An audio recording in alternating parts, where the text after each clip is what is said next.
So after removing, this is on the right hand side. So the way the right hand side is, it's coming outside. This is towards the piston. As you can see, the piston marks here. So it is protruding there, and then slightly the edge to be towards the brake pad. So when this becomes low, this can screech against this one. Same thing so there is nothing at the bottom, we only have at the top. There's nothing at the bottom. So this came out like this, in this manner. Okay.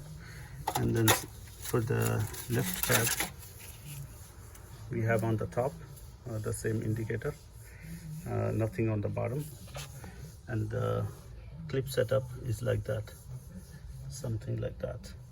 See, the brake pad slides in between this, and then this press against that. Same thing here, there's a clip, the brake pad slides in, and also on the top.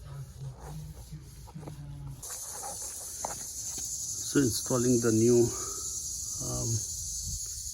geometric power stop rotors and brake pads, new brake pads, new rotor, that went pretty nicely.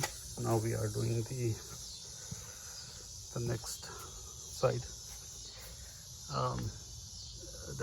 That is all, seems to be going good as well. Right.